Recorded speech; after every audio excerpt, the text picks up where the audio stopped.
Fui falsamente acusado de agressão sexual pela minha cunhada. Não se esqueça de se inscrever para não perder mais nenhuma história como essa. Ela destruiu meu casamento, minha carreira e minha reputação. 2 anos depois, finalmente consegui justiça. Eu, homem de 36 anos, conheci minha esposa, Erin, 34, em uma conferência de tecnologia em Chicago, uns 5 anos atrás.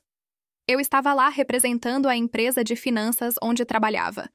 Ela estava participando por causa da agência de marketing dela. Foi aquele tipo de encontro clichê. Derramei café na blusa branca dela. Ofereci pagar pela lavagem a seco. Ela retrucou dizendo que aceitaria um jantar em vez disso. E pronto. Foi assim que tudo começou.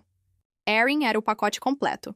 Inteligente, ambiciosa, divertida, e a gente se deu bem de cara. Depois de 2 anos de namoro, eu a pedi em casamento na mesma conferência onde nos conhecemos. Sim, brega, eu sei.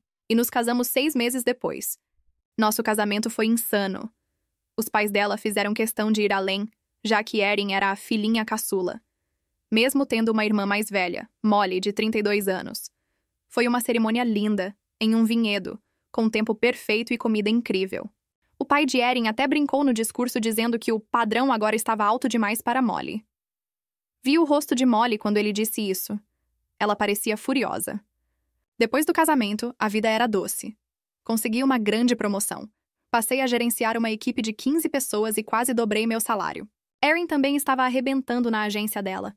Compramos uma casa de 4 quartos em um ótimo bairro e tiramos férias incríveis. Provavelmente postamos demais no Instagram sobre isso, admito. A família de Erin era muito importante para ela, então íamos jantar na casa dos pais dela a cada 2 semanas. A mãe dela, Martha, me tratava como um filho. O pai dela, Robert, e eu nos dávamos super bem pescando juntos. A única coisa estranha era Molly. Mesmo sendo a irmã mais velha, ela ainda estava solteira aos 32. Já tinha ficado noiva 2 vezes, mas ambos os relacionamentos terminaram antes do altar. Em toda reunião de família, Molly soltava umas indiretas sobre nossa casa, meu trabalho ou nosso relacionamento. Coisas tipo, deve ser ótimo ter uma casa tão grande para limpar. Ou, eu nunca conseguiria trabalhar com finanças, é só apostar com o dinheiro dos outros, né? Erin sempre dizia, é só o jeito da Molly, mas eu percebia que tinha algo mais ali.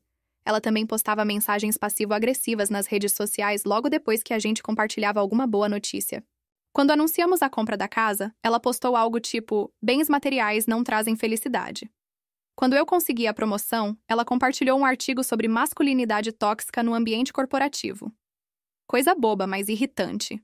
Eu tentava ignorar, porque era irmã da minha esposa, mas estava ficando cada vez mais difícil. Molly sempre tinha sido a filha de ouro da família. A atlética, a bonita, a popular no colégio. Foi para uma faculdade melhor que a de Erin. Tinha mais amigos, tudo isso. Mas quando a vida adulta chegou, Erin começou a brilhar e Molly começou a afundar. A carreira dela estagnou, os relacionamentos dela desmoronaram e, de repente, a irmã mais nova tinha o marido perfeito, o sucesso e a vida que ela queria. Não precisava de diploma em psicologia para perceber que ela estava morrendo de inveja. Mesmo assim, tentei ser legal com ela. Ajudei quando ela se mudou de apartamento. Dei conselhos de carreira quando ela pediu. Até tentei apresentá-la a um amigo do trabalho. Spoiler, foi um desastre. Pensei, se vou passar o resto da vida com Erin, melhor tentar me dar bem com a irmã dela. E, sinceramente, eu sentia um pouco de pena dela. Deve ser duro ver sua irmã mais nova vivendo a vida que você sempre quis. Mas, no geral, a vida era boa. Eu tinha a carreira, a esposa linda, a casa e o respeito de todos. Erin e eu raramente brigávamos. Tínhamos um ótimo grupo de amigos. Fazíamos viagens de casal, jantares em casa, tudo perfeito. Mas nada fica perfeito para sempre, certo? Tudo começou a ficar estranho com a Molly cerca de 2 anos depois do nosso casamento. A gente organizou um churrasco de 4 de julho em casa. Nada chique, só família e alguns amigos próximos. Molly apareceu 3 horas atrasada, já meio bêbada, acompanhada de um cara aleatório que conhecera num bar na noite anterior. O sujeito parecia morrendo de vergonha.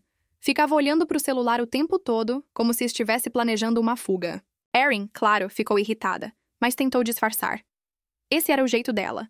Sempre tentando manter a paz, sempre arrumando desculpas para o comportamento da irmã. Mais tarde à noite, entrei na cozinha para pegar mais gelo pro cooler e acabei ouvindo Molly conversando com o tal cara. Ela dizia, minha irmã adora bancar a esposa perfeita, na casinha perfeita com o maridinho perfeito. Mas é tudo fachada. Eles brigam o tempo todo. Já ouvi ela chorando no telefone, dizendo que ele é controlador. Fiquei paralisado com aquela cara de what the fuck?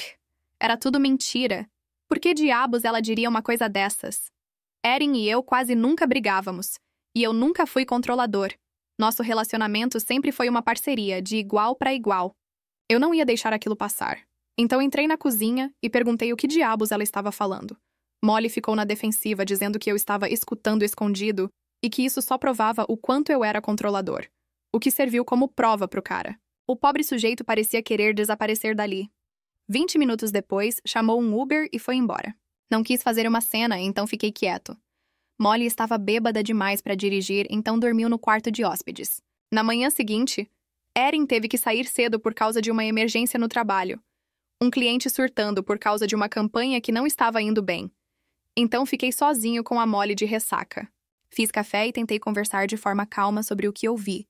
E foi aí que ela explodiu. Você acha que é tão perfeito, né? O garotinho de ouro que encantou todo mundo. Meus pais te adoram. Erin acha que você não erra nunca. É um inferno ver todo mundo te idolatrando enquanto eu tô aqui me ferrando. Tentei manter a calma, o que não foi fácil. Deu pra ver que ela estava amarga, como sempre. Falei: olha, eu entendo que você esteja passando por coisas difíceis, mas inventar mentiras sobre meu casamento não é certo. Se você não consegue ser respeitosa na nossa casa, talvez seja melhor não vir mais. Ela riu na minha cara. Você não pode me banir das reuniões de família. Eu sou da família de verdade.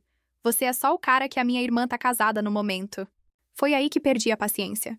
Respondi: essa casa é minha, eu pago por ela, e aqui não é ponto de encontro da família. Você é uma convidada, e se não sabe se comportar como tal, não é bem-vinda. Laços de sangue ou não. Então disse que ela devia pegar as coisas dela e cair fora. Falei que não voltasse até aprender a agir como adulta e parar de tentar sabotar a felicidade da irmã por pura inveja. Ela começou a chorar, dizendo que eu era igual a todos os outros homens que a maltrataram. O clássico papel de vítima. Chamei um Uber e fiquei esperando na porta até ele chegar. Na hora de ir embora, ela se virou e disse: você não tem ideia do que eu sou capaz de fazer quando alguém me afronta. Tive que respirar fundo para não rir da audácia. Mais tarde, quando Erin voltou para casa, contei tudo o que aconteceu. Ela ficou triste e dividida, brava com a Molly pelo comportamento, mas também decepcionada comigo por ter expulsado a irmã. Tentei explicar que ela estava inventando mentiras sobre o nosso casamento, mas Erin só dizia: ela é assim quando tá estressada, não faz por mal. Foi a primeira grande briga entre a gente. Eu sentia que Erin estava escolhendo o lado da irmã tóxica em vez do meu, enquanto ela achava que eu estava forçando uma escolha impossível.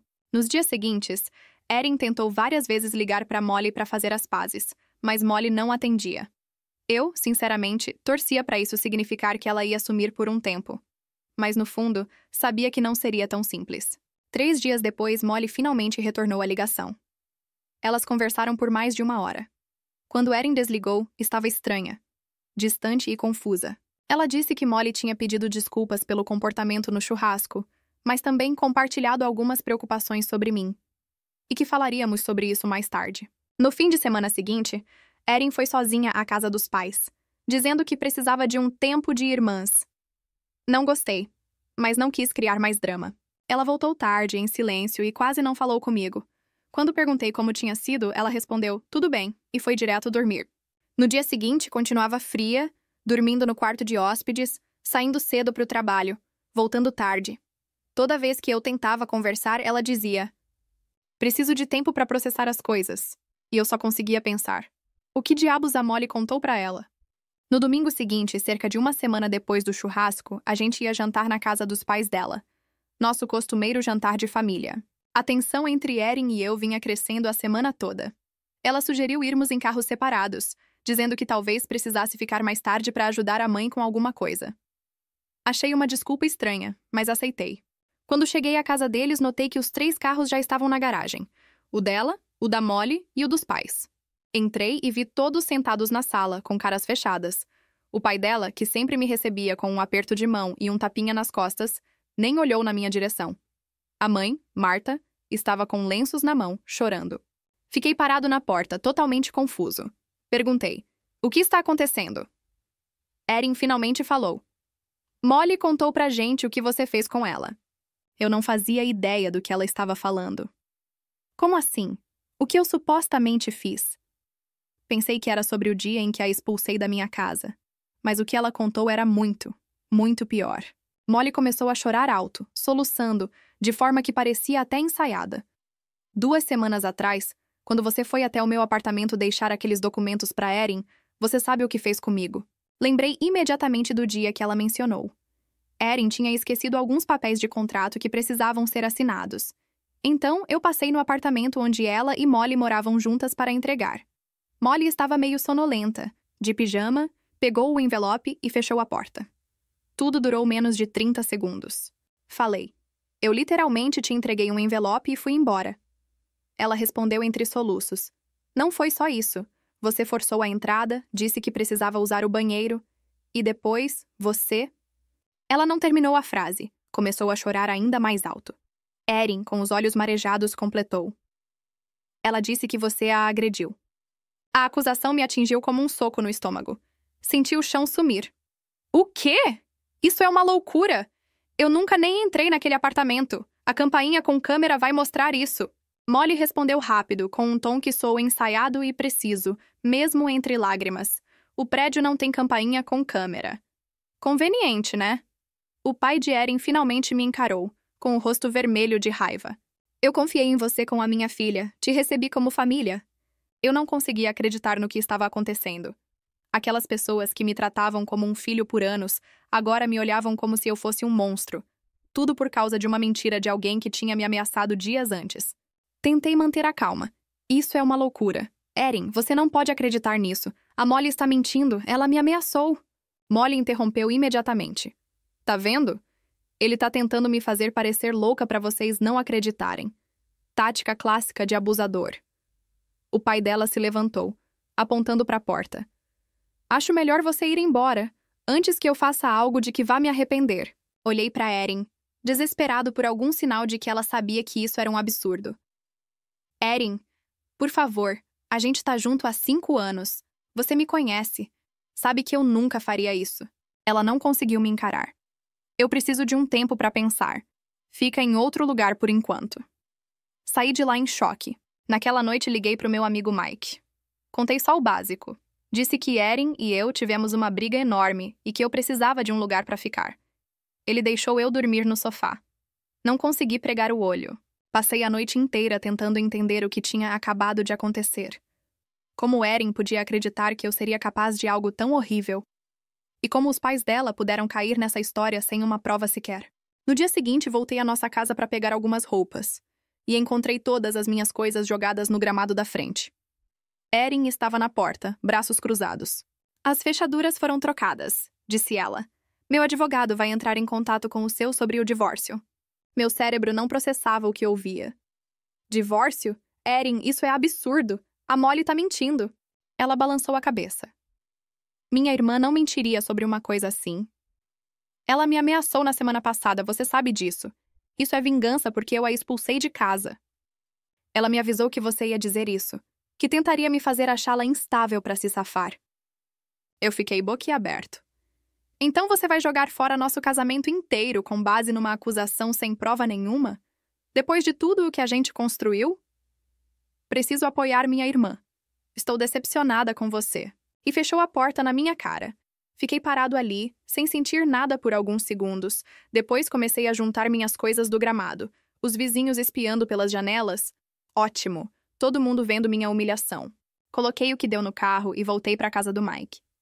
Graças a Deus por ele. Me ajudou sem fazer perguntas. Mas aquele era só o começo do pesadelo. Na tarde seguinte, 2 detetives bateram na porta do Mike. Queriam conversar. Me interrogaram por horas sobre meu relacionamento com Molly e sobre o que eu fizera no dia em questão. Expliquei dezenas de vezes. Eu só entreguei um envelope e fui embora em menos de 1 minuto. Mas eles continuavam voltando nas mesmas perguntas.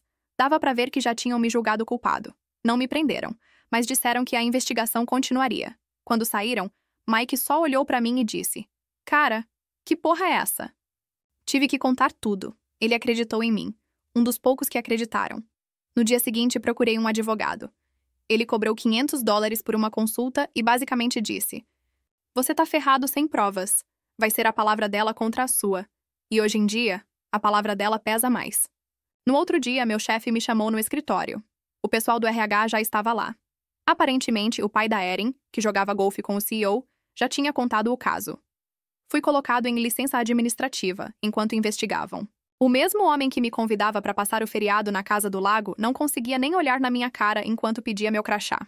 Quando voltei para a casa do Mike, tinha um e-mail do nosso locador.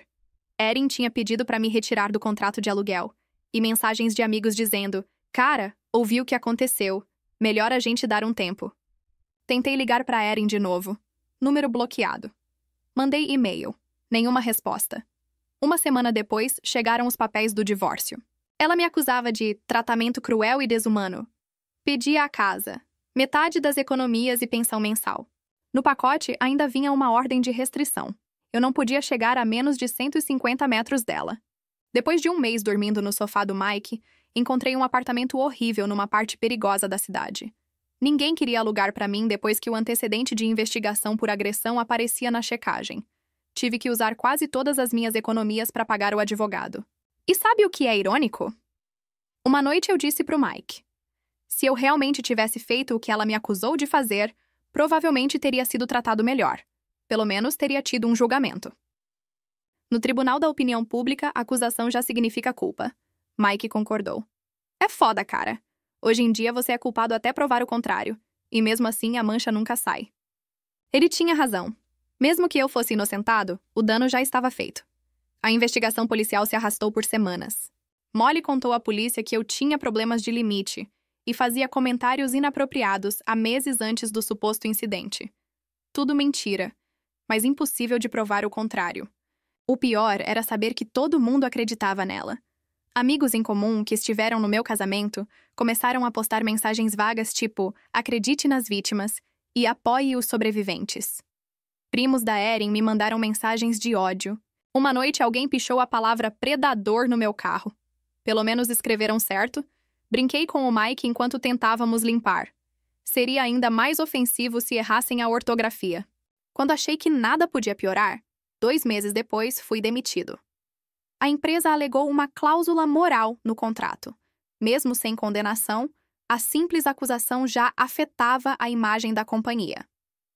A indenização mal cobria 1 mês de aluguel. Comecei a entregar comida para sobreviver. Comia burritos de posto, às vezes dormia no carro. Perdi peso, mal dormia. Meu advogado era inútil.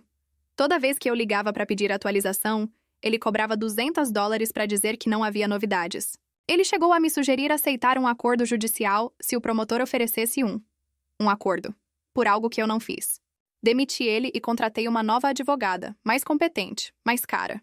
Minhas economias estavam desaparecendo e o dinheiro que entrava com as entregas mal cobria o básico. O divórcio saiu mais rápido do que eu imaginava. Erin ficou com a casa e parte do que restava do meu dinheiro. Molly ainda testemunhou contra mim, inventando comportamentos inadequados em reuniões de família. O juiz mal olhou para o meu lado. Minha advogada disse que eu devia agradecer por o processo criminal não ter virado acusação formal. Sortudo, né? Foi o que ela disse. No fim do ano, eu tinha perdido tudo. Minha esposa, minha casa, meu trabalho, meus amigos, minha reputação, minhas economias. Aos 36 anos, tive que voltar a morar com meus pais. O fundo do poço tinha porão e eu estava morando nele. Pelo menos meus pais acreditaram em mim. Talvez os únicos, além do Mike. Meu pai até se ofereceu para ajudar com os custos legais. Mas eles viviam de aposentadoria, então eu recusei. Meses depois, a investigação foi encerrada por falta de provas. O detetive me ligou para avisar, com um tom que deixava claro que ainda achava que eu era culpado. Só não tinham como provar. Sem desculpas, sem reconhecimento, nada. Apenas, não vamos seguir com o caso neste momento. Como se tivessem me feito um favor. Tentei reconstruir minha vida. Consegui um emprego numa pequena firma de investimentos na cidade dos meus pais, ganhando bem menos, mas pelo menos na minha área.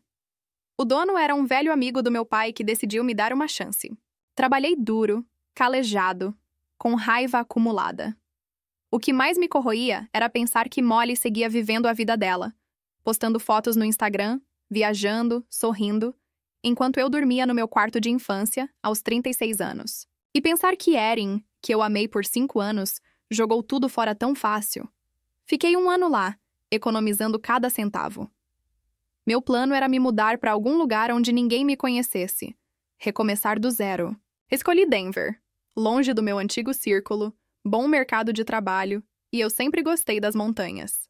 Consegui um pequeno apartamento e um emprego decente em outra empresa de investimentos. Nada de cargo de direção, mas um novo começo. Mantive distância das pessoas. Fiz uns amigos casuais no trabalho e na academia. Quando o segundo aniversário do divórcio se aproximava, eu já estava financeiramente melhor. Não tinha falado com Erin nem com ninguém da família dela desde o dia da separação. Já tinha aceitado que nunca teria justiça e que o máximo que eu podia fazer era seguir em frente. A vida não estava boa, mas pelo menos era estável.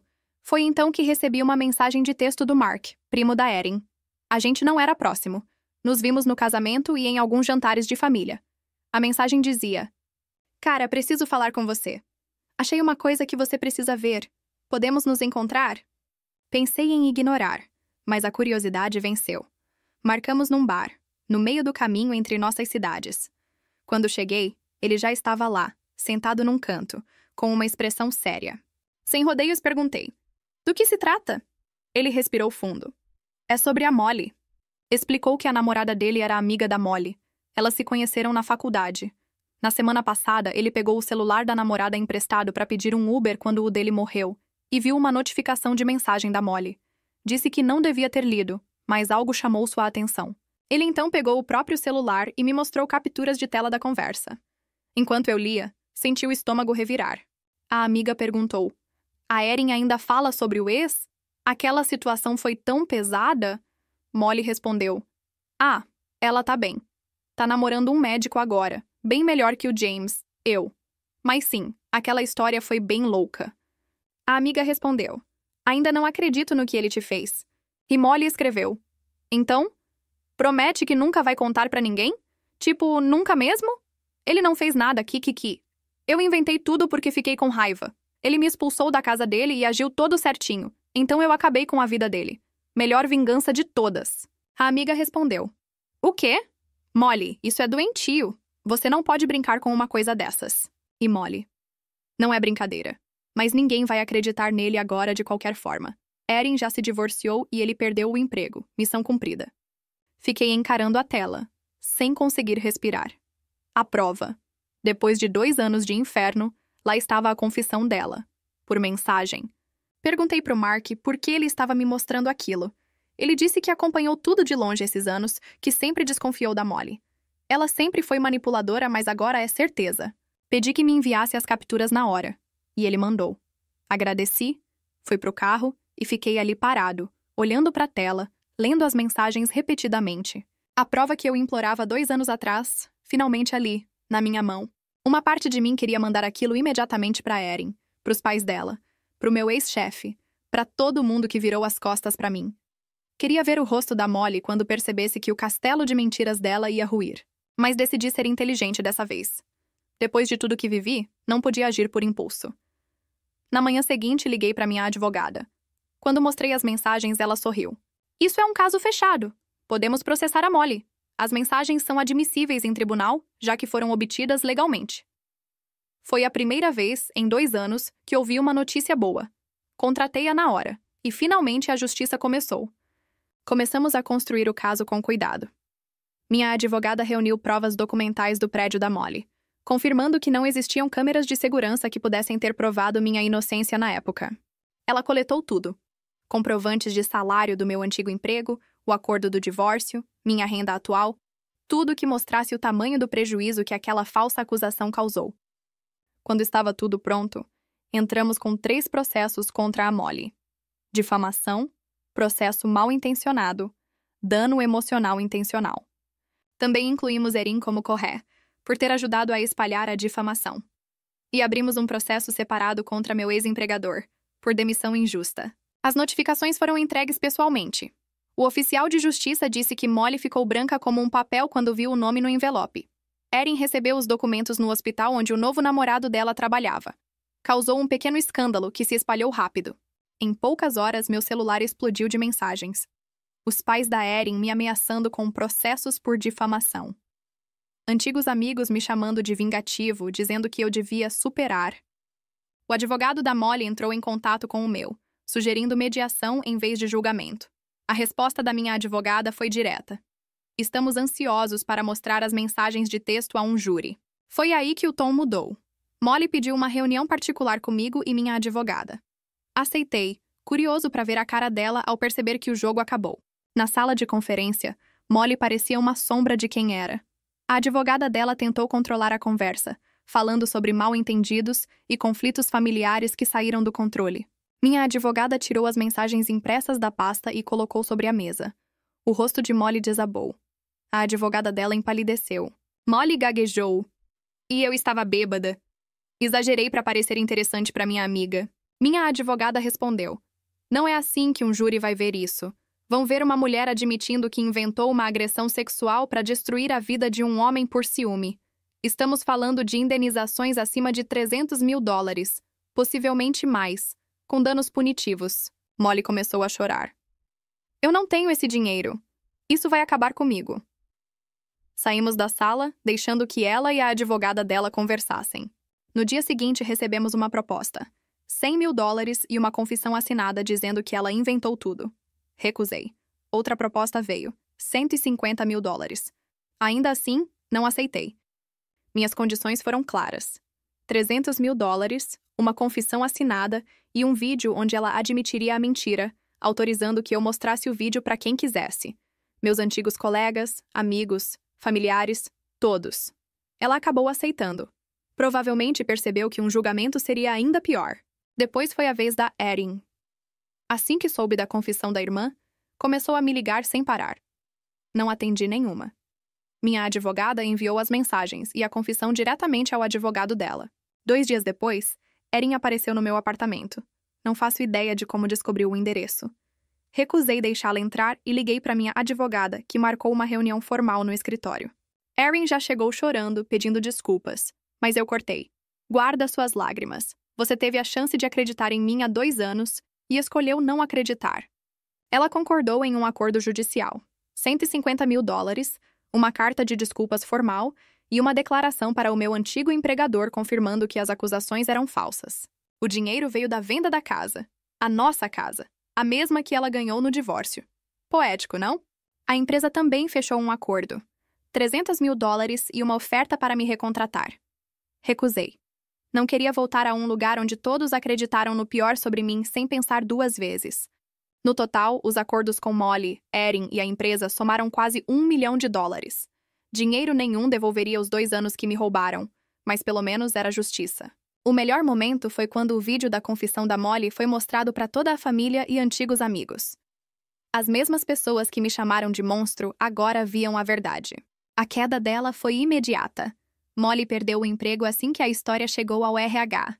Erin tentou me procurar várias vezes depois, enviando e-mails e mensagens pedindo perdão, dizendo que faria qualquer coisa para consertar as coisas. Nunca respondi. Algumas traições são profundas demais para perdoar. E a dela foi uma delas. Com tudo resolvido e a verdade pública, decidi recomeçar de novo. Não queria mais ficar em Denver. Escolhi Seattle. Sempre gostei do noroeste do Pacífico. Mercado bom, cidade linda. Comprei um apartamento com vista para a Baía de Puget, investi o resto do dinheiro e comecei a procurar emprego em empresas que não tivessem ligação com o meu passado.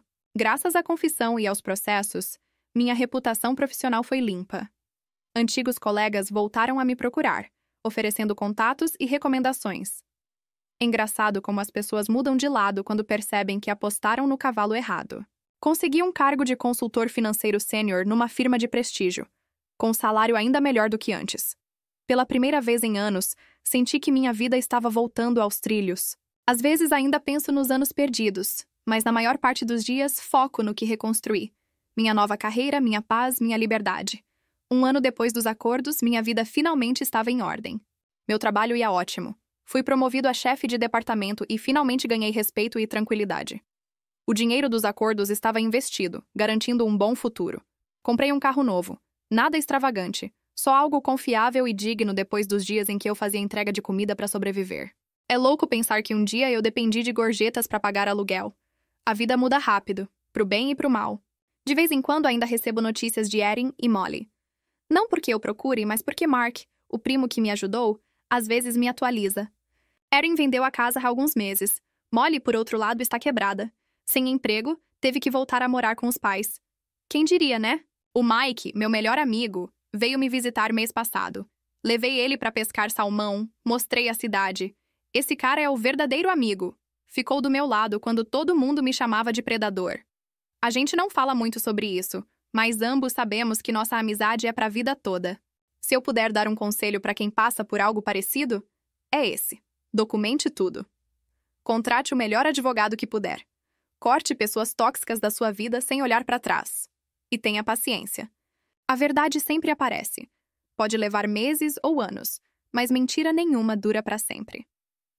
Molly foi descuidada. Uma única mensagem de texto derrubou todo o castelo de cartas dela. Então é isso. Desejo o melhor para todos. E espero que nenhum de vocês jamais precise passar por algo assim.